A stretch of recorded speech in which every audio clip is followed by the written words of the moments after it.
సమరం health channel ప్రేక్షకులకు స్వాగతం. ఈరోజు మనం గర్భాశయం లోపల తలెత్తే ఫైబ్రాయిడ్స్కు చికిత్స ఏంటో తెలుసుకుందాం. గర్భాశయం లోపల తలెత్తే ఫైబ్రాయిడ్స్ పునరుత్పత్తికి ఆటంకం కలిగించవచ్చు. తీవ్రమైన నెలసరి స్రావాలతో ఇబ్బంది పెడుతూ ఉండవచ్చు. అలాగని అంతిమ పరిష్కారంగా సర్జరీని ఆశ్రయించవలసిన అవసరం లేదు. యూటెరైన్ ఫైబ్రాయిడ్ ఎంబోలైజేషన్తో సర్జరీతో పని లేకుండానే ఈ సమస్యను పరిష్కరించుకోవచ్చు. ప్రమాదానికి గురైన బాధితుల్లో అంతర్గత రక్తస్రావాలను అడ్డుకోవడం కోసం వైద్యులు ఇమేజ్ గైడింగ్ ఇంటర్వెన్షనల్ రేడియాలజీ మీద ఆధారపడుతూ ఉంటారు.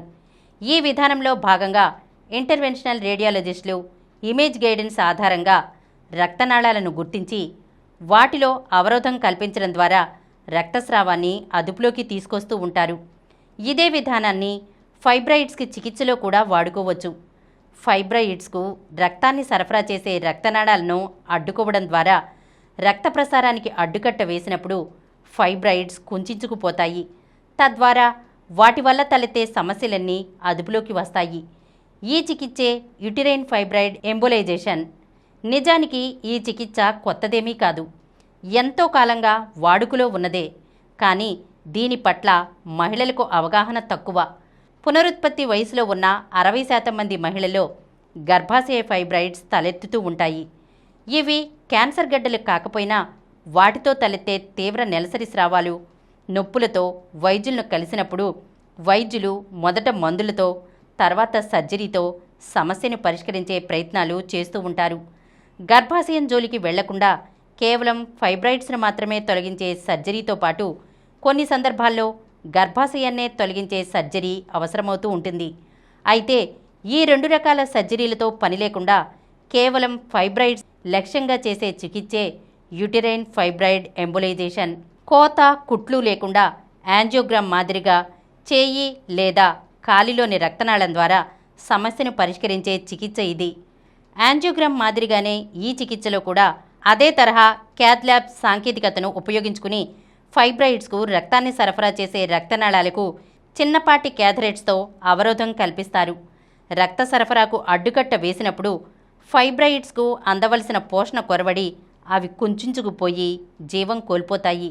దాంతో వాటి సమస్య తొలగిపోతుంది.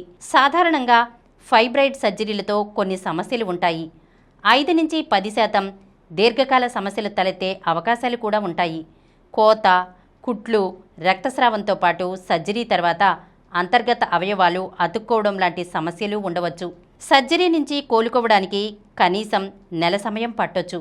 అలాగే మయోమెక్టమీతో గర్భాశయంలోని అన్ని ఫైబ్రాయిడ్స్ను తొలగించే సౌలభ్యం ఉండదు.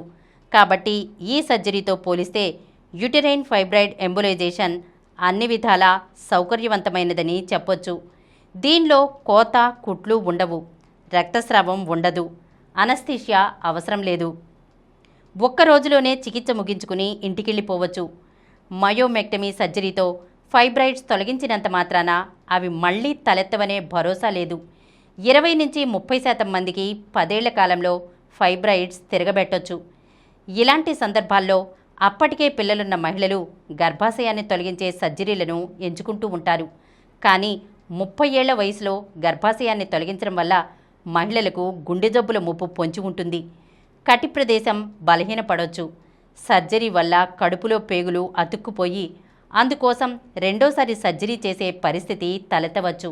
కాబట్టి గర్భాశయంతో పని పూర్తయింది కాబట్టి దాన్ని తొలగించుకుని ఫైబ్రాయిడ్ సమస్యను శాశ్వతంగా పరిష్కరించుకోవాలనుకోవడం సరైన నిర్ణయం కాదు.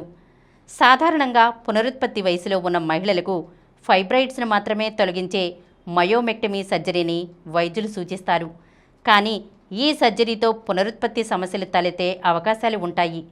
యూటెరైన్ ఫైబ్రాయిడ్ ఎంబోలైజేషన్తో కూడా పునరుత్పత్తి సమస్యల ముప్పు ఉన్నప్పటికీ మయోమెక్టమీతో పోలిస్తే ఆ ముప్పు కొంత తక్కువేనని చెప్పొచ్చు. కాబట్టి ఫైబ్రాయిడ్స్కు సర్జరీ వద్దనుకునేవారు, ప్రత్యామ్నాయాన్ని ఎంచుకోవాలనుకునే ఆలోచన ఉన్నవారు నిస్సందేహంగా యూటెరైన్ ఫైబ్రాయిడ్ ఎంబోలైజేషన్ను ఎంచుకోవచ్చు. ఈ చికిత్సతో 5 ఏళ్ల వరకు ఫైబ్రాయిడ్స్ నుంచి విడుదల పొందవచ్చు. 30లలో ఉన్న మహిళల్లో 5 ఏళ్ల తర్వాత తిరిగి ఫైబ్రాయిడ్స్ తలెత్తే అవకాశాలు 20% మేరకు ఉంటాయనే విషయాన్ని కూడా మహిళలు గుర్తుపెట్టుకోవాలి. 40లలో ఉన్న మహిళలకు ఈ చికిత్సా విధానంతో ఒరిగే ప్రయోజనం ఎక్కువ, ఫైబ్రాయిడ్స్ తిరగబెట్టే ముప్పు తక్కువ. ఫైబ్రాయిడ్స్ పెరుగుదల హార్మోన్ల మీద ఆధారపడి ఉంటుంది. కాబట్టి పునరుత్పత్తి వయసులో ఉధృతంగా వేధించే ఫైబ్రాయిడ్స్ మెనోపాజ్ దశను చేరుకునే సమయానికి వాటంతట అవే తగ్గిపోతాయి.